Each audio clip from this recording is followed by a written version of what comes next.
You can kind of put anyone in jail if you know what to do. How? You set them up. Does the Bureau practice entrapment a lot? We get really close. We call it a nudge. A nudge. A nudge. Sometimes you just gotta give them a quick little, just to see what happens. Sometimes you light the fuse and just wait for it to follow. Nothing like putting on a fake social media thing to like really get people mad. Alex Jones. Yeah, so we were after him. You are? We did what we wanted. Which was what?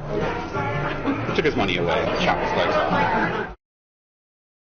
Gavin O'Blennis is a contracting officer at the CIA. O'Blennis worked for the FBI in 2021 and 2022 in the San Diego office, moved on to Homeland Security where he conducted asylum interviews at the southern border, and now works for the CIA managing multi-million-dollar contracts across government agencies and private sector vendors. I work for, how do I put this without, I'm not supposed to tell people kind of job.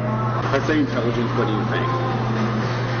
CIA? Yep. Oh, you work for the CIA? I do. That's incredible. I'm a contracting officer. That's amazing. So I deal a lot with like different agencies.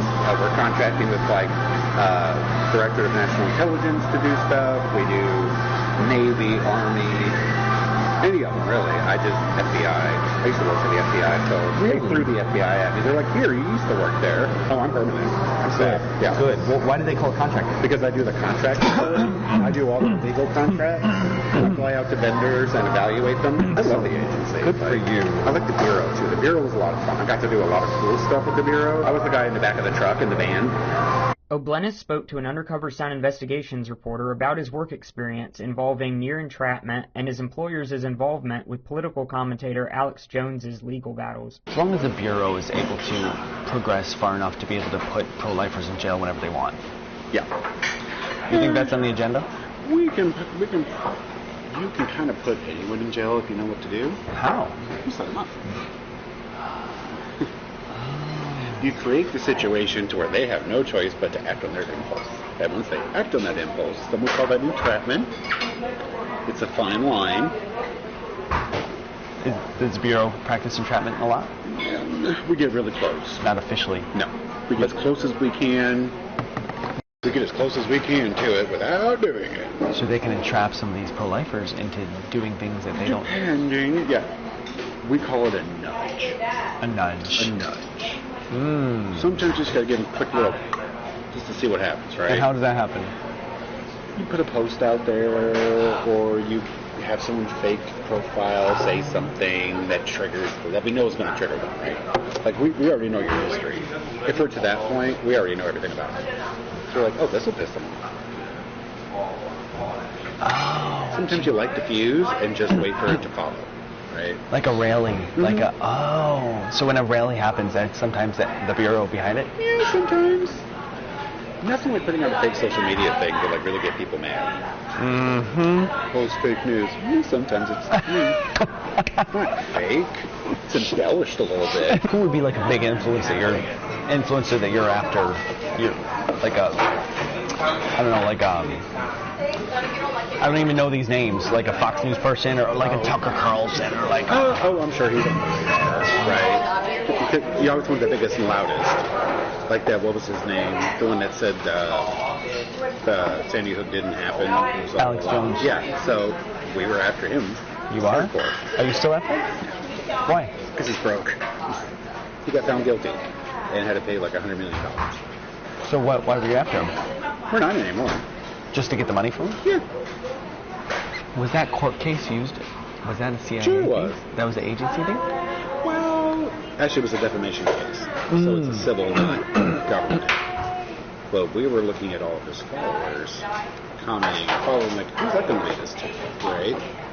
So even though it's technically not our, well, not the agency definitely, but the Bureau, for instance, yeah, that's not our purview. It's a civil matter.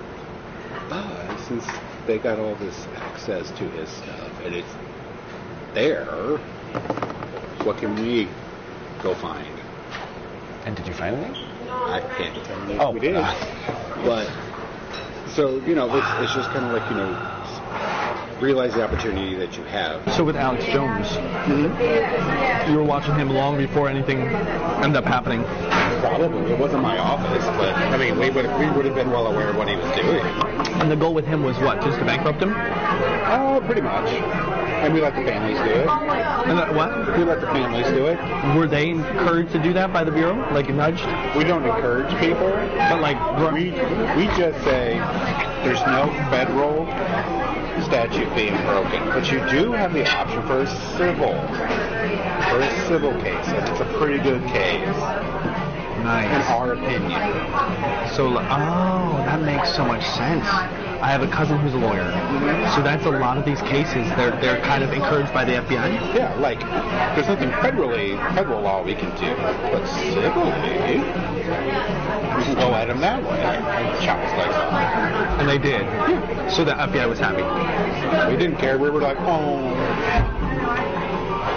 Basically, the citizens did your job. Yeah. Wow, so you can encourage a civil lawsuit. Not encourage. Educate. What can you do with people like Alex Jones now? Is he still out there? Yeah. He's still chirping. He can chirp. Are you still watching him? Yeah. Why? We did what we wanted. Which was what? We took his money away. We shut him up for a while. You're never going to shut him up permanently. Unless you put him in prison. But again, he didn't do anything to go to prison. Being ignorant is not a crime, though it should. It is. I mean, what? You could bring a nudge. He didn't incite a riot like Cheeto. He didn't encourage people to go shoot people. He didn't do anything. Additionally, O'Blennis states that he knows and works with FBI agents who were undercover in the January 6th Capitol riot, estimating about 20 field agents were there undercover. While O'Blennis notes that they were not involved in violence, this appears to be the first admission of undercover FBI agents in attendance. I thought you said that there were FBI agents in the crowd at J6. There always are when there's a big protest in D.C. Just in case it gets out of hand like that. But There wasn't enough to turn that side. I mean, I'm talking they maybe have 20. You needed 1,000 to get rid of that crowd. So they had like, that was just 20? Yeah, just to go through and observe and see what they can hear, that kind of thing. Wow. Definitely. They needed 1,000 at least. Well, and that's also Capitol Police jurisdiction. They're in charge. So why they didn't have more on hand, I don't know. The Bureau didn't really want people knowing that they were in the crowd. Mm-hmm. Because that would be overstepping their bounds. A little bit. Do people know that? Why? Did people know that the Bureau was in the crowd? Nope, and probably never will. You know agents that were there? Mm-hmm. Really? Yeah. The agency knew.